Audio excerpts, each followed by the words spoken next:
ಸ್ನೇಹಿತರೆ, ತ್ರಿಬುಲೆಟ್ creations YouTube ಚಾನಲ್ಗೆ ಸ್ವಾಗತ. ಪರಭಾಷೆಯ ದೊಡ್ಡ ಸಿನಿಮಾಗಳು ಬಂದಾಗ ಕನ್ನಡ ಸಿನಿಮಾಗಳನ್ನು ಕರ್ನಾಟಕದಲ್ಲಿ ಸಮಸ್ಯೆ ಎದುರಿಸುವಂತಾಗಿದೆ.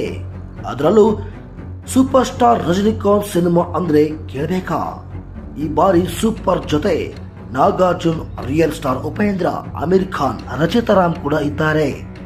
ಬಹಳ ದೊಡ್ಡ ಮಟ್ಟದಲ್ಲಿ ಕೂಲಿ ಸಿನಿಮಾ ಕರ್ನಾಟಕದಲ್ಲಿ ತೆರೆಗೆ ಅಪ್ಪಳಿಸಿದೆ. ಸದ್ಯ ಕನ್ನಡದ ಸೂಪರ್ ಶೋ ಸಿನಿಮಾ ಭರ್ಜರಿ ಪ್ರದರ್ಶನ ಕಾಣುತ್ತಿದೆ. ಜುಲೈ 25ಕ್ಕೆ ತೆರೆಗೆ ಬಂದಿದ್ದ comedy entertainment cinema box office ಕೊಳ್ಳೆ ಹೊಡೆದಿದೆ.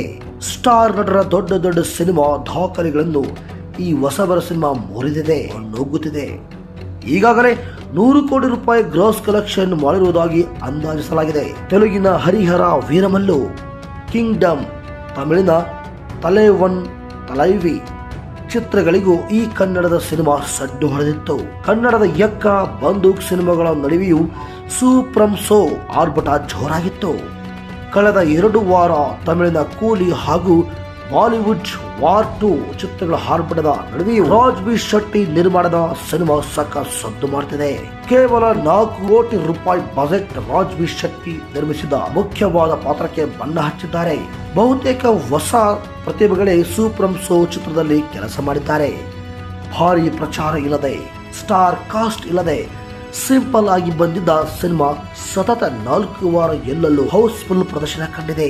ಚಿತ್ರಮಂದಿರಕ್ಕೆ ಬರಲ್ಲ ಎನ್ನುವವರ ಸಿನಿಮಾ ಎಳೆದು ತಂದಿತ್ತು. ಪರಭಾಷಿಕರು ಕೂಡ ರವಿ ಅಣ್ಣನ ಕಾಮಿಡಿ ಕರಾಮತ್ತಿಗೆ ಮರಳಾಗಿದ್ದಾರೆ. ಇದೆಲ್ಲದರ ನಡುವೆ ಇದೀಗ ಕೂಲಿ ಸಿನಿಮಾ ಬಂದಿದೆ. ಫಸ್ಟ್ ವೀಕೆಂಡ್ 404 ಕೋಟಿ ರೂಪಾಯಿ ಕಲೆಕ್ಷನ್ ಮಾಡಿದೆ. ಮೊದಲಿನಿಂದಲೂ ಕರ್ನಾಟಕದಲ್ಲಿ ರಜನಿಕಾಂತ್ ಸಿನಿಮಾಗಳು ದೊಡ್ಡದಾಗಿ ಸದ್ದು ಮಾಡ್ತಿದೆ. ಲೋಕೇಶ್ ಕನಕರಾಜ್ ಜೊತೆ ತಲೈವಾ ಕೈ ಜೋಡಿಸಿದ್ದಾರೆ ಎಂದ ಮೇಲೆ ಕ್ರೇಜ್ ಕೇಳಬೇಕಾ? ಟೀಸರ್ ಟ್ರೈಲರ್ ಸಾಂಗ್ ಕೂಡ ಹಿಟ್ ಆಗಿತ್ತು. ಬೆಂಗಳೂರಿನಲ್ಲಿ ಕೂಲಿ ಪ್ಯೂರ್ ಹೇಗಿತ್ತು ಅಂದ್ರೆ 2,000 ರೂಪಾಯಿಗೆ ಕೆಲವೆಡೆ ಟಿಕೆಟ್ ಮಾರಾಟವಾಗಿದೆ. ಸಿಂಗಲ್ ಸ್ಕ್ರೀನ್ ಚಿತ್ರಮಂದಿರಗಳಲ್ಲಿ ಮೊದಲ ದಿನ 500 ರೂಪಾಯಿ, 600 ರೂಪಾಯಿಗೆ ಟಿಕೆಟ್ ಭೀಕರವಾಗಿತ್ತು. ಭಾರಿ ನಿರೀಕ್ಷಣೆ ಹುಟ್ಟು ಹಾಕಿದ್ದ ಕೂಲಿ ಸಿನಿಮಾ ಮುನ್ನುಗ್ಗುತ್ತಿದೆ. ಚಿತ್ರಕ್ಕೆ ಮಿಶ್ರ ಪ್ರತಿಕ್ರಿಯೆ ವ್ಯಕ್ತವಾಗಿದೆ. ಆದರೂ ಪ್ರೇಕ್ಷಕರು ಸಿನಿಮಾ ನೋಡುತ್ತಿದ್ದಾರೆ. ಕೂಲಿ ಹಾಗೂ ವಾರ್ 2 ಚಿತ್ರಗಳಿಗೆ ಹೆದರಿ ಬೇರೆ ಯಾವುದೇ ಸಿನಿಮಾ ಬಿಡುಗಡೆ ಯಾರೂ ಮುಂದಾಗಿಲ್ಲ. ಆದರೆ 2 ಚಿತ್ರಗಳು ಮಿಶ್ರ ಪ್ರತಿಕ್ರಿಯೆ ಪಡೆದುಕೊಂಡು ನಿರಾಸೆ ಮೂಡಿಸಿವೆ. ಆದರೂ ಕೂಲಿ ಸಿನಿಮಾ ಬಾಕ್ಸ್ ಆಫೀಸ್ನಲ್ಲಿ ಸಖತ್ತಾಗಿ ಸದ್ದು ಮಾಡ್ತಾ ಇದೆ. ದೊಡ್ಡ ಮಟ್ಟದಲ್ಲಿ ಈ 2 ಸಿನಿಮಾಗಳು ಬಿಡುಗಡೆಯಾಗಿದೆ. ಸಹಜವಾಗಿಯೇ ಸೂಪರ್ ಶೋ ಚಿತ್ರದ ಕೆಲ ಸ್ಕ್ರೀನ್ಗಳು ಕೂಲಿ ಹಾಗೂ ವಾರ್ 2 ಪಾಲಾಗಿದೆ. ಹಾಗಂತ ರಾಜ್ ಬಿ ಶೆಟ್ಟಿಗೆ ನಷ್ಟವಾಯಿತಾ? ಕೂಲಿ ಆರ್ಭಟಕ್ಕೆ ಸೂಪರ್ ಶೋ ಬಲಿಯಾಯಿತಾ ಎನ್ನುವ ಪ್ರಶ್ನೆ ಮೂಡುತ್ತಿದೆ. ಈ ಬಗ್ಗೆ ಸ್ವತಃ ರಾಜ್ ಬಿ ಶೆಟ್ಟಿ ಫಿಲ್ಮಿ ಬೀಟ್ ಕನ್ನಡಕ್ಕೆ ಪ್ರತಿಕ್ರಿಯಿಸಿದ್ದಾರೆ. ಕೂಲಿ ಚಿತ್ರದಿಂದ ನಮ್ಮ ಚಿತ್ರಕ್ಕೆ ಯಾವುದೇ ಸಮಸ್ಯೆ ಆಗಿಲ್ಲ ಎಂದು ಓಪನ್ ಆಗಿ ಹೇಳಿದ್ದಾರೆ. ಕೂಲಿ ಹಾಗೂ ವಾರ್ 2 ಚಿತ್ರಗಳಿಂದ ನಮ್ಮ ಚಿತ್ರಕ್ಕೆ ಯಾವುದೇ ಸಮಸ್ಯೆ ಆಗಿಲ್ಲ. 2 ವಾರ ನಮ್ಮ ಸಿನಿಮಾ ಚಿತ್ರಮಂದಿರಗಳಲ್ಲಿ ಕಚ್ಚಿಕೊಂಡಿತ್ತು. ಅದಕ್ಕಿಂತ ಏನು ಬೇಕು ಹೇಳಿ? ಪ್ರೇಕ್ಷಕರ ಆ ಪ್ರೀತಿ ಸಾಕು ಅಲ್ಲವೇ? ಇನ್ನು 2 ವಾರ ನಮ್ಮ ಸಿನಿಮಾ ಚೆನ್ನಾಗಿ ಪ್ರದರ್ಶನ ಕಾಣುತ್ತಿದೆ, ಅದರಲ್ಲಿ ಯಾವುದೇ ಅನುಮಾನ ಇಲ್ಲ. ಸೂಪರ್ ಶೋ ಚಿತ್ರದಿಂದ ಬಹಳ ಖುಷಿಯಾಗುತ್ತಿದೆ. ಅದಕ್ಕಿಂತ ಇನ್ನೇನು ಬೇಕು, ಇನ್ನೆಷ್ಟು ಬೇಕು ಎಂದು ರಾಜ್ ಬಿ ಶೆಟ್ಟಿ ಅವರು ಹೇಳಿದ್ದಾರೆ. 3-4 ದಿನಗಳಿಂದ ಸ್ಕ್ರೀನ್ಗಳ ಸಂಖ್ಯೆ ಕಮ್ಮಿ ಆಗಿರುವ ಬಗ್ಗೆಯೂ ರಾಜ್ ಬಿ ಶೆಟ್ಟಿ ಪ್ರತಿಕ್ರಿಯಿಸಿದ್ದಾರೆ.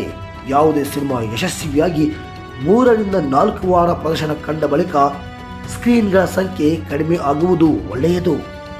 ನಮ್ಮ ಸಿನಿಮಾ ವಿಚಾರದಲ್ಲಿ ಅದೇ ಆಗಿದೆ. ಅದಕ್ಕೆ ಖುಷಿ ಇದೆ. ಕಾರಣ ಹೆಚ್ಚು ಸ್ಕ್ರೀನ್ ಇದ್ದಷ್ಟು ಹೆಚ್ಚು ಬಾಡಿಗೆ ಕಟ್ಟಬೇಕಾಗುತ್ತದೆ. ಅದರಿಂದ ಲಾಭ ಆಗುವುದಿಲ್ಲ. 60% ಆಕ್ಯುಪೆನ್ಸಿ ಇರುವ ಕಡೆ ಶೋ ತೆರೆದಿದೆ. ಅಲ್ಲಿಂದ ಪಕ್ಕದಲ್ಲಿ ಇರುವ ಮತ್ತೊಂದು ಚಿತ್ರಮಂದಿರಕ್ಕೆ ಜನ ಹೋಗ್ತಾ ಇದ್ದಾರೆ. ಆಗ ಆ ಚಿತ್ರಮಂದಿರದ ತುಂಬುತ್ತದೆ. ಅದರಿಂದ ನಷ್ಟ ಹೇಗೆ? ಹೀಗೆಲ್ಲ ಲೆಕ್ಕ ಹಾಕುವುದೇ ತಪ್ಪು ಎಂದು ರಾಜ್ ಬಿ ಶೆಟ್ಟಿ ಹೇಳಿದ್ದಾರೆ. ಕೂಲಿ ಸಿನಿಮಾ ಪೈಪೋಟ್ ಬಗ್ಗೆ ಕೇಳಿದ ಪ್ರಶ್ನೆಗೆ, ನಾವು ಕೂಡ ರಜನಿಕಾಂತ್ ಪಕ್ಕ ಅಭಿಮಾನಿ. ಸಿನಿಮಾವನ್ನು ಸಿನಿಮಾ ರೀತಿ ನೋಡಬೇಕು. ಇಲ್ಲಿ ಬೇಡಿಕೆಗೆ ತಕ್ಕಂತೆ ಪೂರೈಕೆ ಇರುತ್ತದೆ. ನಮ್ಮ ಸಿನಿಮಾ 3 ವಾರ ಯಶಸ್ವಿಯಾಗಿ ಪ್ರದರ್ಶನ ಕಂಡಿದೆ. ಈಗ ರಜನಿಕಾಂತ್ ಅವರ ಸಿನಿಮಾ ಬಂದಿದೆ. ನಮ್ಮ ಸಿನಿಮಾ ನೋಡಿದ್ದಾಯ್ತು. ಈಗ ಕೂಲಿ ಸಿನಿಮಾ ನೋಡ್ತಾ ಇದ್ದಾರೆ. ನಮ್ಮ ಸಿನಿಮಾ ಸಂಪೂರ್ಣವಾಗಿ ಎಲ್ಲ ಕಡೆ ತೆಗೆದಿಲ್ಲ. ಶೋ ಇರುವ ಕಡೆ ಜನ ಹುಡುಕಿಕೊಂಡು ಬರ್ತಾ ಇದ್ದಾರೆ, ಅಷ್ಟು ಸಾಕಲ್ವಾ ಎಂದು ಪ್ರಶ್ನಿಸಿದ್ದಾರೆ. ನಮ್ಮ ಸೂಪರ್ ಶೋ ಸಿನಿಮಾ ಕೇರಳದಲ್ಲಿ 6 ಕೋಟಿ ರೂಪಾಯಿ ಕಲೆಕ್ಷನ್ ಮಾಡಿದೆ. ಈಗ ಅಲ್ಲಿನವರು ಬೇರೆ ಭಾಷೆ ನನಗೆ ಬೇಡ, ಕನ್ನಡ ಸಿನಿಮಾ ಇಲ್ಲಿ ಯಾಕೆ ಹಾಕಬೇಕು ಎಂದಿದ್ದರೆ ನಮ್ಮ ಸಿನಿಮಾ ಅಲ್ಲಿ ಯಶಸ್ವಿಯಾಗಿ ಪ್ರದರ್ಶನ ಕಾಣಲು ಅಲ್ಲಿನ ಪ್ರೇಕ್ಷಕರ ಪ್ರೀತಿ ಗಳಿಸಲು ಸಾಧ್ಯವಾಗ್ತಿತ್ತ ಎಂದು ರಾಜ್ ಬಿ ಶೆಟ್ಟಿ ಹೇಳುತ್ತಿದ್ದಾರೆ. ಅದೇ ರೀತಿ ನಮ್ಮ ರಾಜ್ಯದಲ್ಲಿ ಕೂಲಿ ಸಿನಿಮಾವನ್ನು ಪೈಪೋಟಿ ಎಂದುಕೊಳ್ಳುವುದು ಸರಿಯಲ್ಲ ಎಂದು ಕೂಡ ಹೇಳಿದ್ದಾರೆ. ಅಂದಹಾಗೆ ಜೆಪಿ ತಮಿಳುನಾಡು ನಿರ್ದೇಶನದ ಸೂಪರ್ ಶೋ ಸಿನಿಮಾ ಅಂದಾಜು 100 ಕೋಟಿ ರೂಪಾಯಿ ಗ್ರಾಸ್ ಕಲೆಕ್ಷನ್ ಮಾಡಿದೆ ಎನ್ನುವ ಲೆಕ್ಕಾಚಾರ ನಡೆದಿದೆ. ಆದರೆ ಈ ಬಗ್ಗೆ ಅಧಿಕೃತ ಮಾಹಿತಿ ಸಿಕ್ಕಿಲ್ಲ. ಬೆಂಗಳೂರಿನ ಪ್ರೀಮಿಯಂ ಶೋ ಚಿತ್ರಮಂದಿರಕ್ಕೆ ಪಾಸಿಟಿವ್ ರೆಸ್ಪಾನ್ಸ್ ಸಿಕ್ಕಿತ್ತು. ಬಳಿಕ ಸಿನಿಮಾ ಅದ್ಭುತವಾಗಿದೆ ಎನ್ನುವ ಮಾತುಗಳು ಕೇಳಿ ಬರಲು ಆರಂಭಿಸಿದವು. ಸೋಷಿಯಲ್ ಮೀಡಿಯಾದಲ್ಲಿ ಭಾರಿ ಟ್ರೆಂಡ್ ಕ್ರಿಯೇಟ್ ಆಗಿತ್ತು. ಆರಂಭದಲ್ಲಿ ಕಡಿಮೆ ಶೋಗಳಲ್ಲಿ ಬಿಡುಗಡೆಯಾಗಿದ್ದ ಸಿನಿಮಾ ಬಳಿಕ ನೋಡುತ್ತಲೇ ಶೋಗಳು ಸ್ಕ್ರೀನ್ಗಳ ಸಂಖ್ಯೆ ಹೆಚ್ಚಿಸಿಕೊಂಡಿತು.